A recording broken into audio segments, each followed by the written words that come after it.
Bismillahirrahmanirrahim. Assalamualaikum warahmatullahi wabarakatuh. Saya ingin bercerita. Jadi tahun 2019 ketika saya pertama kali mengambil studi doktoral, saya terinspirasi oleh sebuah teori namanya mediamorphosis yang ditemukan oleh Roger Fidler. Nah, dalam teori itu kurang lebih Fidler mengemukakan satu pemikiran yang sangat radikal dengan melihat bahwa media itu adalah entitas hidup yang mengalami evolusi, perubahan evolutif. Saya kemudian mencoba untuk mengkonstruksi model baru untuk media televisi dan kemudian saya jadikan sebagai bahan disertasi. Lalu saya ajukan ke promotor saya, awalnya tidak disetujui dan di-challenge berkali-kali. Namun kemudian saya bersikeras dan terus memaksa agar dapat melakukan penelitian, pengkajian seputar televisi morfosis. Tentunya dengan merekonstruksi ulang model media morfosis yang dibangun oleh Fidler disesuaikan dengan kondisi terkini. Dan betul saja, begitu sidang, ya saya mengajukan teori baru, konsepsi baru seputar perubahan media terkait dengan transformasi digital, ya saya banyak di-challenge oleh penguji dan melihat bahwa perubahan media atau transformasi media itu cukup hanya dengan melakukan integrasi dan juga konvergensi. Namun singkat cerita ya saya lulus alhamdulillah dengan pujian dan kemudian sekarang saya merasakan bahwa ketika saya memutuskan untuk mengambil topik televisi morfosis ya sebagai disertasi saya itu adalah sebuah panggilan atau mungkin Tuhan sudah mendesainnya. Karena apa?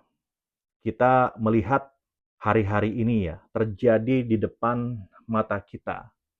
Satu persatu media televisi melakukan layoff massal. Sebetulnya bukan hanya televisi tetapi juga media massa secara umum.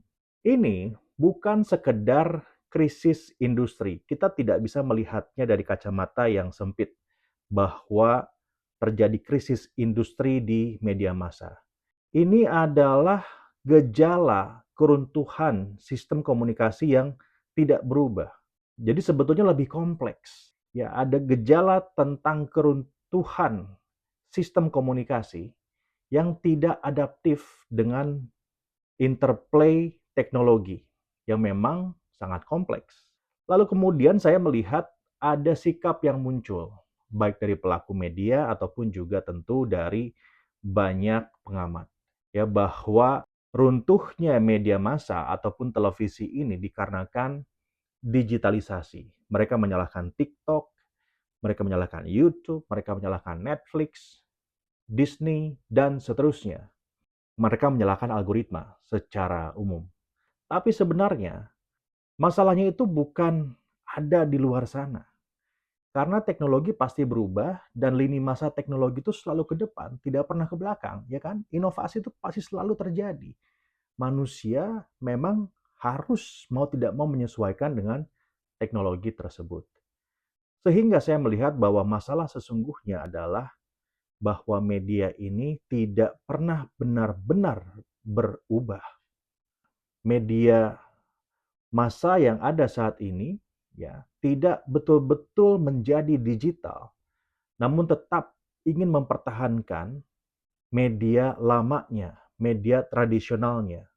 Saya sudah bilang ini lama, bahkan saya tulis dalam disertasi dan juga jurnal penelitian saya, bahwa kalau televisi itu tidak berevolusi, jika media tidak berevolusi, maka pasti akan dikalahkan. Dan kali ini, sayangnya, televisi atau media ini dikalahkan bukan karena televisi lain atau media lain lebih bagus, lebih baik. Bukan. Tetapi mereka dikalahkan oleh seorang anak remaja yang memproduksi kontennya di kamar dengan peralatan sederhananya, lalu ia berbaring dan mengupload kontennya, kemudian mendapatkan views jutaan, masuk FYP. Rating televisi pun kalah. Tanpa remaja ini masuk ke dalam studio yang megah, enggak. Dengan alat seadanya, dengan logik seadanya, dengan konten seadanya, tetapi bisa menjangkau jutaan audiens. Artinya ada logika khalayak atau audience logic yang saat ini memang sudah berubah. Pertanyaannya apakah televisi ataupun juga media massa harus berubah juga atau tetap bertahan dengan pola konsumsi media yang lama. TV ataupun juga media hari ini kalah bukan karena kalah produksi, tapi kalah relevansi. Itu menurut saya. Ya, bukan kalah teknologi, bukan kalah kemampuan produksi, tetapi kalah relevansi. Jadi bukan karena tidak punya studio besar, bukan karena tidak punya teknologi yang canggih, bukan karena tidak punya aset yang mewah, bukan. Tetapi karena tidak lagi mengerti apa yang diinginkan oleh khalayak. Tidak memahami denyut nadi dari penontonnya. Saat saya diberikan tugas untuk menjabat sebagai managing director atau salah satu direktur ya di salah satu media terbesar yang ada di Indonesia, ya saya menerapkan konsep media morfosis ini. Dan selama 2 tahun, saya memimpin media tersebut tentunya dengan teamwork yang hebat, teamwork yang solid, dan juga arahan dari owner saat itu ya.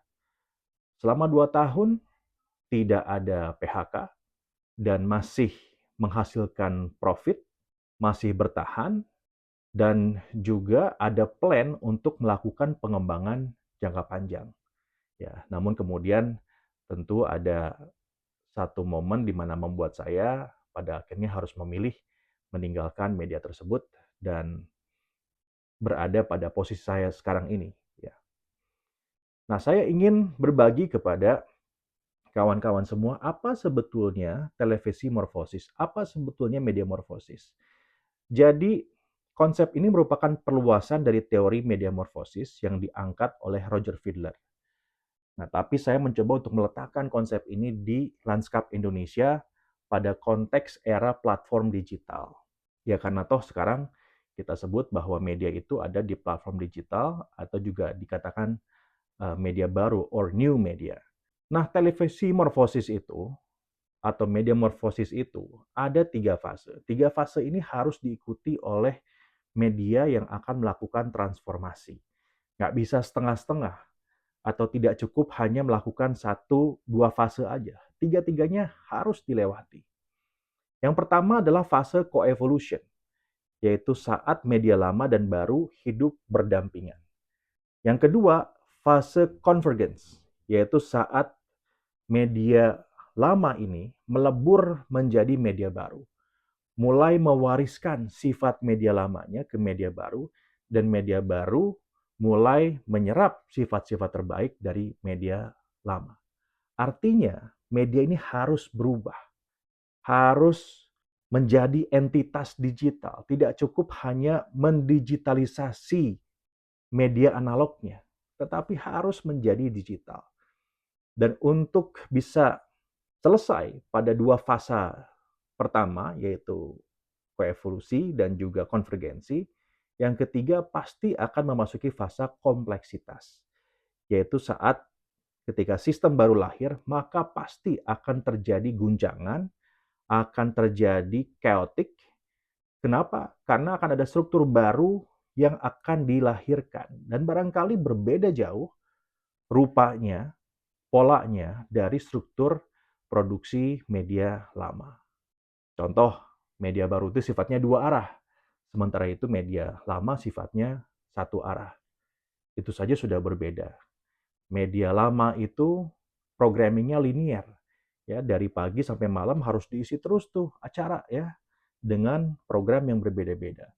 Media baru, ya kita menyaksikan atau khalayak itu menyaksikan informasi yang diinginkan pada waktu yang dimiliki. Tidak bisa lagi pemilik konten yang mendikte kapan khalayak menonton, tetapi khalayaklah yang menentukan kapan ia akan mengakses ataupun juga menyaksikan informasi ataupun juga konten yang diproduksi oleh media tersebut. Nah, masalahnya adalah banyak media yang berhenti di fase yang pertama. Jadi, mereka sudah merasa digital dengan hanya membangun kanal YouTube dari media mereka. Hanya dengan membangun kanal Instagram atau TikTok dari media mereka. Itu tidak cukup. Ya, kalau itu hanya mendigitalisasi media Anda, itu hanya mendigitalisasi media analognya. Tetapi untuk menjadi digital, maka kontennya, sifat produksinya, interaksinya harus juga mengikuti pola dan juga kaidah digital. Ada satu teori yang disebut dengan main theory. Modality, agency, interactivity, and navigability. Itu empat-empatnya harus bisa sinkron pada DNA-nya media digital. Kalau memang konten ini viral dan juga banyak yang meminta saya menjelaskan tentang main theory, saya akan jelaskan. Karena kalau sekarang pasti panjang banget. Jadi tidak cukup dengan hanya buat YouTube channel, buat Instagram, buat TikTok, lalu kemudian kita bilang, oh kita sudah digital. Enggak, belum. Belum sampai sana. Ya, itu bukan transformasi, itu hanya digitalisasi dari logika media yang lama. Nah, televisi saat ini atau media saat ini itu ibarat kapal pesiar yang megah, mewah, ya karena modalnya kan besar untuk membuat televisi ataupun juga media massa. Tapi belum sadar bahwa semua orang tuh sekarang sudah pindah ke kapal-kapal bot kecil yang sewanya lebih murah dan bisa lebih cepat sampai, lebih lincah, ya, atau juga bahkan lebih fleksibel, ya, untuk sampai ke tempat tujuan. Kadang-kadang mereka bisa mengendalikan kapal botnya sendiri karena mudah untuk dikendalikan. Ya, kurang lebih seperti itu analoginya. Nah, sekarang bagaimanakah kapal megah ini ya membangun perannya di antara kapal-kapal bot kecil yang ada? Ada banyak cara. Yang pertama tentu bisa, ya ini cara paling ekstrim ya, menjual kapal megahnya ya. Jangan sampai yang penting kapal megahnya jadi museum, itu aja kan. Atau yang kedua bisa juga kapal megah ini menjadi perantara, menjadi hub, titik temu dari kapal-kapal bot kecil ini. Sehingga orang-orang yang mau menyewa kapal bot kecil ini harus lewat ke kapal besar atau menggunakan aset yang dimiliki oleh kapal besar ini. Kurang lebih seperti itu ya logikanya. Ibarat tukang pos ya yang marah-marah pada WhatsApp ataupun juga radio transistor yang protes karena orang kini memilih mendengarkan Spotify. Ya, disrupsi terjadi di mana-mana, bukan hanya televisi. Ya, ride hailing sudah, kemudian juga tukang pos sudah, radio sudah, sekarang televisi. Media cetak sudah lama mengalami disrupsi. Nanti dengan teknologi berkembang, profesi lain pun, industri lain pun akan terdisrupsi lewat satu proses yang saya sebut sebagai teknologi morfosis. Perubahan teknologi melewati konsepsi evolusi. Ya, jadi perubahan yang tidak mendadak, perlahan-lahan tetapi menyakitkan ya atau bisa membuat entitas lama itu pensiun atau bahkan mati dan punah. Nah, sekarang bagaimana tugasnya agar entitas lama ini tetap bisa bertahan hidup, ya, tetap bisa eksis pada industrinya di rumah yang lama. Jadi jangan sampai ibarat kita membangun rumah, ya, ada rumah analog, ada rumah digital. Kita hanya pindah ke rumah digital, tetapi masih menggunakan logika cara berpikir rumah analog. Pada saat kita pindah ke rumah digital, kita harus berpikir secara digital. Ya, tidak bisa lagi berpikir secara analog. Jadi barangkali bukan dunia yang tidak adil, tapi lebih kepada ya kita kadang-kadang memang tidak siap pada perubahan dan cukup resisten ya untuk melakukan perubahan. Ya padahal perubahan itu adalah sebuah keniscayaan. Satu-satunya yang pasti di dunia ini adalah perubahan itu sendiri.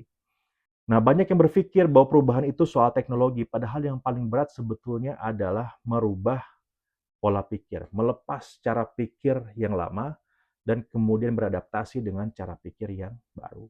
Televisi itu ya terbiasa menjadi pusat, perhatian, menjadi pusat informasi. Nah, sekarang ini masalahnya adalah ya dunia itu sudah tidak punya pusat. Server itu sudah terdistribusi, ya, blockchain dan semuanya itu kan logikanya logika mendistribusikan kekuasaan, mendistribusikan pusat, ya, termasuk juga sumber informasi.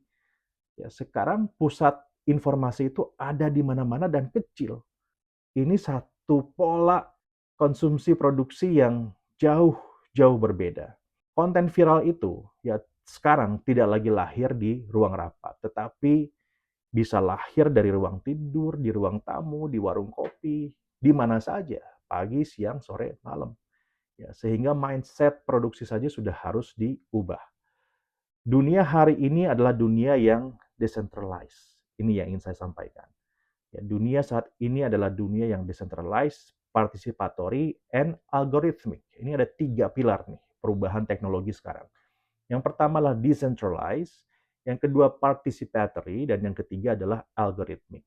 Dan kalau kita masih berpikir bahwa rating itu adalah segalanya, maka kita sedang menonton peta lama ya untuk menemukan jalan di kota yang sekarang sudah berubah. Ya, sudah ada banyak bangunan baru, jalan baru. Peta lama sudah tidak bisa lagi digunakan, kawan. Apa yang bisa dilakukan oleh media-media sekarang? Yang pertama adalah berhenti jadi menara penyiaran, tetapi jadilah simpul jaringan komunikasi. Jadilah hub, ya, titik pertemuan dari banyak sumber-sumber informasi yang barangkali mereka membutuhkan guidance, arahan, atau membutuhkan teknologi yang dimiliki oleh media massa. Ya, lepaskan ya, sifat konglomerasi gitu. Sekarang ini harus turun ke bawah, masuk ke timeline, masuk ke komunitas, masuk ke individu, dan biarkan mereka bahkan menjadi sumber konten, sumber produksi informasi dari media Anda. Karena sifat media baru adalah dua arah. Yang kedua, berani membuka partisipasi. Jadikan audiens itu sebagai kolaborator, bukan saja hanya sebagai penonton. Karena sekarang sangat mungkin konten itu datangnya dari audiens. Dan bahkan jauh lebih menarik atau jauh lebih banal disebutnya ya, lebih otentik gitu. Tinggalkan keangkuhan studio besar, kawan-kawan semua. Temui penonton di tempat mereka berada.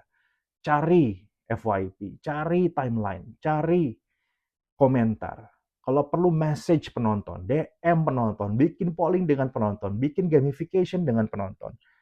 Buat agar penonton itu menentukan arah konten dari kanal Anda. Ya, karena hubungannya saling bergantung, simbiosis mutualisme nih antara pemilik informasi dan juga kalayaknya atau audiensnya. Jadi audiens juga harus merasa terikat dengan konten yang Anda buat. Bangun struktur konten ini yang keempat. Bangun struktur konten yang cair. Ya, bukan berdasarkan slot waktu, tapi berdasarkan kebutuhan dan juga atensi. Karena kalau berdasarkan slot waktu sudah pasti mahal biaya produksinya. Ya, kita harus merubah ya pola produksi kontennya menjadi lebih fleksibel dan berdasarkan kepada kebutuhan atensi. Karena toh pada dasarnya sekarang semua orang menonton konten televisi itu pun lewat media baru, lewat perangkat media baru. Sehingga pola pikir bahwa televisi itu harus on setiap saat itu harus ditinggalkan. Ya, karena logika iklan sudah berubah, logika audiens dalam menonton konten pun sudah berubah. Dengan cara itu, kita media bisa membangun model iklan yang baru, model iklan yang ramah digital. Karena sekarang sebetulnya pasar iklan itu masih besar dan bahkan mungkin membesar, bertambah. Tetapi masalahnya kue iklannya atau ADEX-nya itu beralih dari media tradisional ke media baru atau media digital. Media yang bertahan itu bukan media yang paling kuat, tetapi media yang mau berubah. Dan perubahan itu sayangnya butuh keberanian untuk berubah. Saya sekarang ini tidak datang untuk menghakimi, untuk judging, tidak. Karena saya cinta media, saya besar di media, dan saya pernah menggawangi media. Saya ingin jika dibutuhkan sharing pengalaman dan juga sharing insights tentang transformasi media ini. Kenapa? Karena ya, media adalah pilar demokrasi. Kalau kita mau demokrasi ini hidup, maka media harus tetap ada. Ya, dan caranya adalah bagaimana kita menyelamatkan media dan bisa beradaptasi dengan platform media baru. Saya pernah tulis semua ini dalam jurnal, dalam disertasi, dan juga saya pernah mengalaminya. Saya pernah menjadi praktisi media. Rasanya mudah sekali buat Anda untuk mencari jenjang karir saya di media. Hampir 20 tahun saya berkarir di media. Jadi saya mengalami masa peralihan dari media lama ke media baru. Jadi saya bisa bicara lebih daripada hanya sekedar teori. Saya ingin berbagi kepada kawan-kawan semua. Saya ingin membantu, tidak perlu dibayar. Saya tidak cari jabatan juga karena alhamdulillah ya semuanya sudah diberikan dengan sangat baik oleh Allah Subhanahu wa taala. Dan semuanya saya lakukan adalah agar anak-anak kita masih bisa menonton ya pada media yang terkurasi, yang menjaga kualitasnya dan berpihak pada kebenaran. Jika memang diinginkan, just invite me. All the best.